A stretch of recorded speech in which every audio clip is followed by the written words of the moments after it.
Hello friends, welcome to my YouTube channel Ankit education Adda पर। आज हम बात करने वाले हैं पद्म पुरस्कार के बारे में। पद्म पुरस्कार से संबंधित जितनी भी डिटेल रहेगी वो सारी इस वीडियो में करने वाले हैं। इसके साथ साथ 10 से 12 क्वेश्चन हम प्रैक्टिस के लिए लाए हैं, वो आपको इस वीडियो के बाद में कराए जाएंगे। ठीक है, आप बहुत ही आसानी से उन सारे प्रश्नों को हल कर ले जाओगे। आप बात करेंगे पद्म पुरस्कार 2023 में किनको मिला है और किस क्षेत्र में मिला है, इससे संबंधित क्वेश्चन पूछे जाने की संभावना ज़्यादा है। और कितने लोगों को पद्म पुरस्कार, पद्मश्री, पद्म विभूषण, ठीक है, और पद्म भूषण, ये सारे पुरस्कार दिए गए हैं, तो इनके बारे में बात करने वाले हैं हम, के बारे में कुछ इन्फॉर्मेशन। ठीक है, अब यहाँ बात कर लेते हैं पद्म पुरस्कार। पहला इंपॉर्टेंट पॉइंट है हमारा, भारत रत्न के बाद यह दूसरा सबसे बड़ा पुरस्कार होता है। अगर हम बात करें भारत में सबसे पहले फर्स्ट नंबर पर कौन आता है, पोजीशन पर, फर्स्ट पोजीशन पर सबसे बड़ा जो पुरस्कार होता है वो होता है भारत रत्न। उसके बाद दूसरा सबसे बड़ा पुरस्कार कौन सा होता है, पद्म पुरस्कार। पद्म पुरस्कार जो है 3 श्रेणी में दिया जाता है, वो देख लेते हैं किस तरह से हैं। इसके बाद नेक्स्ट पॉइंट हमारा क्या है, इसकी घोषणा गणतंत्र दिवस समारोह के अवसर पर की जाती है। और इसकी शुरुआत कब से की गई थी, इसकी शुरुआत 1954 में की गई थी। ठीक है, 1954 से की गई थी।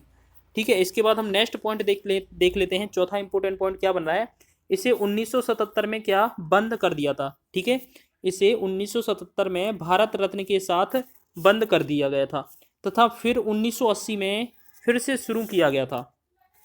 और इसके 3 श्रेणी होती है, ये 3 प्रकार का होता है। किस तरीके से, पद्म भूषण, पद्म विभूषण होता है, पद्म भूषण होता है, पद्म श्री होता है। ठीक है, ये जो होता है सर्वोच्च पुरस्कार होता है। पहले नंबर पर भारत का भारत रत्न होगा, दूसरे नंबर पर पद्म भूषण, पद्म, इसमें देखेंगे पद्म पुरस्कार। ठीक है, दूसरे नंबर पर पद्म पुरस्कार होंगे, और उसमें से भी कौन सा पहले पर आएगा, पद्म विभूषण, दूसरे पर आएगा पद्म भूषण, और पद्म श्री आएगा तीसरे पर। और हमारा पहले पर अलग से आ रहा तो पहले का भारत रहेगा, दूसरे पर पद्म विभूषण होगा, तीसरे पर पद्म भूषण, चौथे पर पद्म श्री।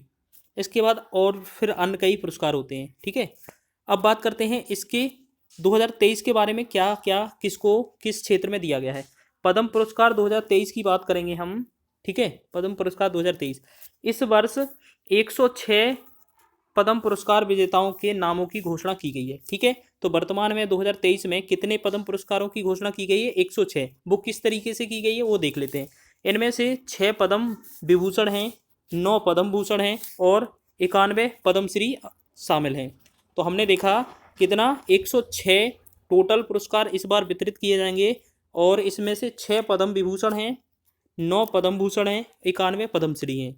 इसके बाद नेक्स्ट हमारा पॉइंट है, पद्म पुरस्कार पाने वाले जो हैं जितने सारे 106 व्यक्ति, इनमें से कितनी 19 महिलाएं भी शामिल हैं। यानी कि टोटल अगर हम कहें तो 106 पुरस्कार बांटे जाएंगे, जिनमें से हमारी कितनी 19 महिलाएं इस सूची में आती हैं। अब बात कर लेते हैं कुछ इंपॉर्टेंट पॉइंट की, जैसे कि हमारे पद्म विभूषण हैं। पद्म विभूषण कितने हैं, सारे टोटल 6 का वितरण किया जाना है। ठीक है, तो वो किन किन को दिए जाएंगे, इन्हें श्री बालकृष्ण दोषी को दिया जाएगा, ये वास्तुकला के क्षेत्र में दिया जाएगा इन्हें, और ये गुजरात से संबंध रखते हैं, इन्हें ये मरणोपरांत दिया जाएगा। देख लीजिए, आपको ये दिख ही रहे होंगे, बालकृष्ण दोषी। ठीक है, नेक्स्ट बात करते हैं दूसरा, मुलायम सिंह यादव जी, इनको सार्वजनिक मामलों के क्षेत्र में दिया जा रहा है। ये उत्तर प्रदेश के थे, उत्तर प्रदेश से संबंध रखते थे, और इन्हें भी मरणोपरांत दिया जा रहा है। आपको ये भी याद रखना है कि इन्हें मरणोपरांत मिला है, इन्हें कब मिला है। ठीक है, इसके साथ साथ याद रखेंगे हम, क्योंकि क्वेश्चन इनसे भी बनने की संभावना होती है। तो हमने 2 देख लिए, बालकृष्ण दोषी और मुलायम सिंह। पद्म विभूषण कितने हैं, टोटल 6, 2 हो गए। तीसरा है जाकिर हुसैन, ये क्या है, एक कला के क्षेत्र में दिया जाता है, ये प्रमुख तबला वादक हैं। बहुत ही इंपॉर्टेंट है, ये क्वेश्चन बहुत बार पूछा जाता है कि हो जाकिर हुसैन कौन है, तबला वादक, और ये कहाँ से संबंध रखते हैं, महाराष्ट्र से। आप देख ही रहे होंगे, दिखाई दे रहे होंगे, तबला लिए हैं, साथ में बैठे हैं। ठीक है, चौथे हैं श्रीनिवास वर्धन। श्रीनिवास वर्धन अगर बात करें, ये विज्ञान और इंजीनियरिंग के क्षेत्र में इन्हें दिया जाएगा। ठीक है, मिला है, और साथ ही साथ ये जान लें हम कि ये अमेरिका के व्यक्ति हैं। नेक्स्ट आगे बात करते हैं हम पांचवें पद्म विभूषण की, तो श्री एस.एम. कृष्णा। श्री एस.एम. कृष्णा, इन्हें सार्वजनिक मामलों में, इनके मामले में दिया गया है। ठीक है, और ये कर्नाटक के सीएम भी रह चुके हैं, तो ये कर्नाटक से संबंध रखते हैं। श्री दिलीप महालनोबिस, ये दवा के क्षेत्र में दिया जाता है इन्हें, और पश्चिम बंगाल से संबंध रखते हैं, इन्हें मरणोपरांत दिया गया है। आपने 6 नाम देख लिए। ठीक है, इन्हीं से क्वेश्चन पूछा जाएगा 100%। अब आगे चलते हैं पद्म भूषण की। पद्म विभूषण 6 पुरस्कार दिए गए थे, पद्म भूषण 9 पुरस्कार दिए गए हैं। अब वो देख लेते हैं 9 व्यक्ति कौन कौन हैं।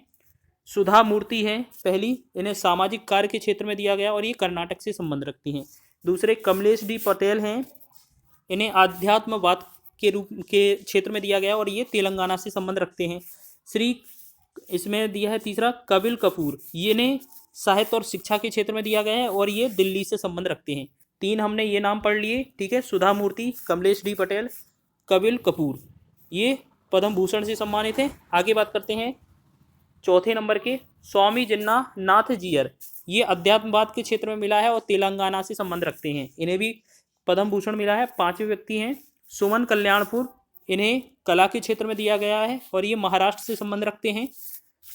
आगे हैं बाड़ी जयराम, ये 6वें हैं पद्म भूषण विजेता या पुरस्कार पाने वाले व्यक्ति, कला के क्षेत्र में दिया जाएगा और ये कहाँ से संबंध रखते हैं, तमिलनाडु से। आप इनका जो संबंध है ना राज्य, उनका ध्यान रखना क्योंकि राज्य भी पूछा जा सकता है।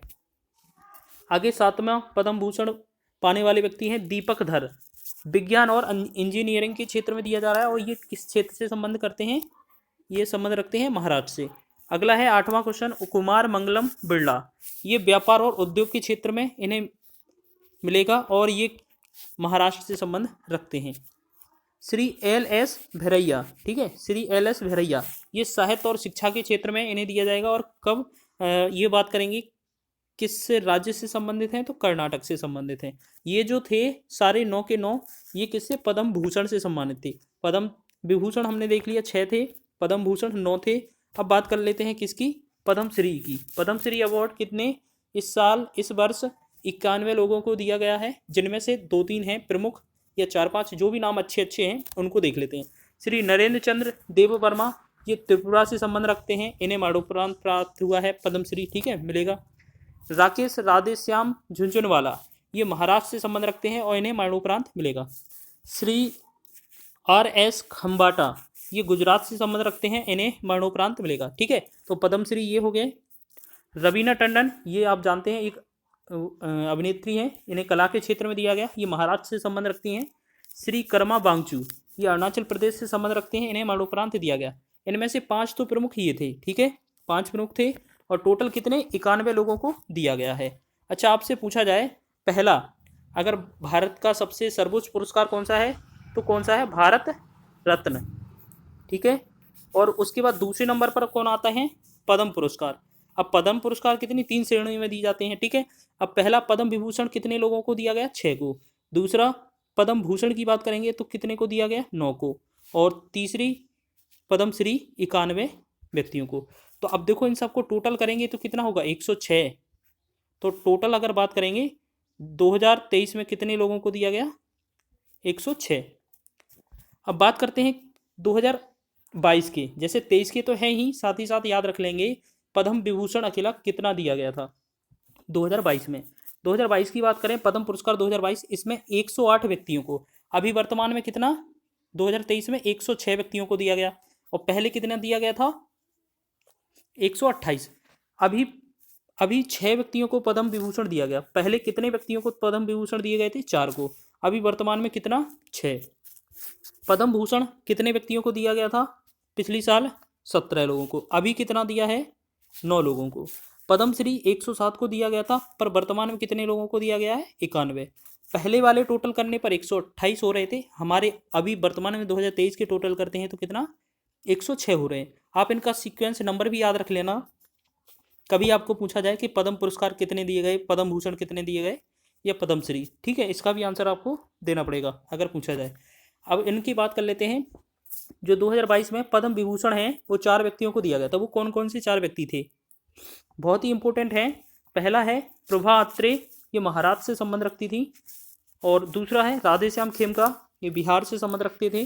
बिपिन रावत, ये उत्तराखंड से संबंध रखते थे, ये प्रथम CDS भी थे, ठीक है। और इसके साथ साथ बात करेंगे हम चौथा कल्याण सिंह, ये उत्तर प्रदेश के CM रह चुके हैं और साथ ही साथ ये राजस्थान के भी गवर्नर रह चुके हैं। तो ये जो 4 लोग थे इन्हें पद्म विभूषण 2022 दिया गया था। वर्तमान में कितने, 6 लोगों को दिया गया है, ठीक है, याद रखेंगे। अब इसके बाद क्या करते हैं, हम टेस्ट लगा लेते हैं, ठीक है। इससे संबंधित जितने भी 10 से 12 क्वेश्चन हैं वो आपको बताने हैं, लगभग आपसे सारे क्वेश्चन बन जाएंगे, ठीक है। टेस्ट के लिए पहला प्रश्न है हमारा, पद्म पुरस्कार की शुरुआत किस वर्ष की गई थी? तो अभी बताया था आपको कब की गई थी, वर्ष 1954 से की गई थी। इसका राइट आंसर है हमारा वर्ष 1954, ऑप्शन नंबर बी। आगे बात करते हैं नेक्स्ट क्वेश्चन की। हम नेक्स्ट क्वेश्चन है, आप भी आसानी से करते जाइएगा, आप बताते जाइए कमेंट में कौन सा आंसर आपका सही है, या आप लास्ट में आप अपना स्कोर बताइए कितने में से कितने सही है। भारत का सबसे बड़ा नागरिक पुरस्कार कौन सा होता है? अभी आपको बताया कि भारत का सर्वोच्च पुरस्कार कौन सा होता है, भारत रत्न। उसके बाद पद्म पुरस्कार पर नंबर लगता है, ठीक है। अब पद्म पुरस्कार 3 श्रेणियों में दिया जाता है, तो पद्म विभूषण, ये भारत रत्न पहले पर होगा, पद्म विभूषण दूसरे पर हो जाएगा, पद्म भूषण तीसरे पर होगा, और पद्म श्री चौथे स्थान पर हो जाएगा। अब नेक्स्ट क्वेश्चन की बात करेंगे हम। नेक्स्ट क्वेश्चन है हमारा, पद्म विभूषण 2023 के लिए कितने व्यक्तियों को चुना गया? सबसे पहली बात कर रहे हैं पद्म विभूषण वाली, तो कितने? 6 व्यक्ति। पद्म विभूषण के लिए 6 व्यक्ति 2023 में 6 व्यक्ति पद्म विभूषण, 9 व्यक्ति के लिए पद्म भूषण, और 91 के लिए पद्मश्री। तो हमसे पूछा था सिर्फ पहला वाला, ठीक है, तो ऑप्शन नंबर बी सही हो जाएगा, 6। आगे नेक्स्ट हमारा क्वेश्चन है, वर्ष 2023 के लिए कुल कितने व्यक्तियों को पद्म पुरस्कारों के लिए चुना गया? तो वर्ष 2023 के लिए कौन सा पुरस्कार पूछा है? पद्म पुरस्कार। तो टोटल कितने थे? 106। अब 106 को डिफाइन करेंगे हम, जैसे बांटेंगे तो पहले को 6, जैसे पद्म विभूषण, और पद्म भूषण के लिए 9 लोगों को चुना गया था, और पद्मश्री के लिए 91। तो टोटल जाके कितना बन रहा था हमारा? 106। तो ऑप्शन नंबर हमारा डी राइट हो जाएगा, क्योंकि पद्म पुरस्कार पूछा है, पर्टिकुलर कोई पुरस्कार नहीं पूछा उसमें, ठीक है। अब बात करेंगे नेक्स्ट क्वेश्चन की। नेक्स्ट क्वेश्चन है हमारा, पद्म पुरस्कारों में सबसे बड़ा पुरस्कार कौन सा है?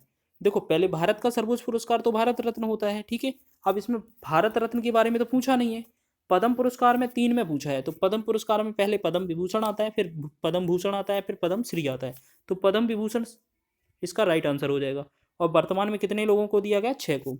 उसके बाद पद्म भूषण आता है दूसरे नंबर पर। अगर पद्म में बात करेंगे, पद्म पुरस्कारों में पहले नंबर पर पद्म विभूषण, पद्म भूषण दूसरे नंबर पर आता है, ये 9 लोगों को दिया गया वर्तमान में। पद्मश्री तीसरे नंबर पर आता है पद्म पुरस्कारों में, ये 91 लोगों को दिया गया है, ठीक है। आगे बात करते हैं हम नेक्स्ट क्वेश्चन की। नेक्स्ट क्वेश्चन हमारा है, निम्नलिखित में से किन्हें पद्म विभूषण 2023 के लिए नामित नहीं किया गया? बालकृष्ण दोषी हैं, इन्हें मिला है मुलायम सिंह, जाकिर हुसैन, रवीना टंडन, ठीक है। मुलायम सिंह को मिला, जाकिर हुसैन को मिला, पर ये सुश्री रवीना टंडन लिखा है, इन्हें नहीं मिला, क्योंकि इन्हें पद्मश्री मिला है, ठीक है। कौन सा मिला है? पद्मश्री। तो ये तो इसका आंसर हो जाएगा ऑप्शन नंबर डी। आगे नेक्स्ट हमारा क्वेश्चन है, देख लेते हैं नेक्स्ट क्वेश्चन क्या है। पद्म भूषण 2023 के लिए कितने व्यक्तियों को चुना गया? कौन सा पूछा है? पद्म भूषण, यानी कि पहला विभूषण था, दूसरा भूषण। भूषण के लिए कितने? 9 लोगों को चुना था, ठीक है। और 91 के लिए पद्मश्री था, पद्मश्री, और 6 व्यक्तियों के लिए विभूषण को चुना था, ठीक है, विभूषण। और ये पद्म भूषण है, तो इस क्वेश्चन का आंसर होगा ऑप्शन नंबर बी, 9 लोगों को चुना गया था इस बार। आगे नेक्स्ट क्वेश्चन है हमारा, निम्नलिखित में से किन्हें पद्म विभूषण 2023 के लिए नहीं चुना गया? अब पद्म विभूषण के लिए हमें कितने व्यक्ति चुने गए थे? 6। अब 6 में से बताना है कौन सा व्यक्ति नहीं था। श्रीनिवास वर्धन थे, श्री एस कृष्णा थे, दिलीप महालनोबिस थे, सुमन कल्याणपुर। देखो, इनकी बात नहीं की गई थी, ये वाला हमारा राइट आंसर हो जाएगा सुमन कल्याणपुर। आगे नेक्स्ट बात करते हैं हम अगले क्वेश्चन की। अगला क्वेश्चन है हमारा, पद्मश्री 2023 के लिए कितने व्यक्तियों को दिया गया? पद्मश्री कितने व्यक्तियों को दिया गया? 91 को, ठीक है। पद्म विभूषण 6 को, पद्म विभूषण 9 व्यक्तियों को, और पद्मश्री कितने को दिया गया? 91। ऑप्शन नंबर सी इसका राइट आंसर हो जाएगा। आगे बात करते हैं, देखो कितनी आसानी से सारे क्वेश्चन बन रहे हैं। श्री जाकिर हुसैन को किस क्षेत्र में पद्म विभूषण दिया जाएगा? अब देखो, जाकिर हुसैन अभी बताया था आपको, ये तबला वादक थे, तो ये कला के क्षेत्र में दिया जाएगा नहीं। ऑप्शन नंबर ए राइट हो जाएगा, कला के क्षेत्र में। आगे नेक्स्ट हमारा क्वेश्चन है, देख लेते हैं वो क्या है। अगला क्वेश्चन जाकिर हुसैन हो गया। अब अगला हमारा क्वेश्चन है, निम्नलिखित में से किन्हें वर्ष 2023 के लिए मरणोपरांत पद्म विभूषण पुरस्कार से सम्मानित किया गया? ठीक है, पद्म विभूषण से पूछा है। श्री दिलीप महालनोबिस, इन्हें मरणोपरांत मिला है। श्री बालकृष्ण दोषी, इन्हें भी मरणोपरांत मिला है। तो ये हमारा राइट आंसर हो जाएगा ऑप्शन नंबर ए और बी। तो इसके लिए ऑप्शन नंबर डी राइट है, ए और बी दोनों। नेक्स्ट अगला क्वेश्चन है हमारा 12वां क्वेश्चन है, ये हमारा अंतिम क्वेश्चन है। इसके बाद आप बताइएगा आपका स्कोर ओवरऑल 12 में कितना रहा। ठीक है, आप उतना बताना, जैसे आपका 10 रहा तो 10/12, ठीक है, 10/12 ऐसी कुछ बता देना अपना स्कोर कितना बना। श्री मुलायम सिंह यादव को किस क्षेत्र में पद्म विभूषण 2023 से सम्मानित किया गया? मुलायम सिंह यादव मंत्री थे, मुख्यमंत्री थे, तो ये बिल्कुल सी बात है कि ये सार्वजनिक मामलों में दिया जाएगा इन्हें। ऑप्शन नंबर बी, सार्वजनिक मामलों में मुलायम सिंह को पद्म विभूषण दिया जाएगा।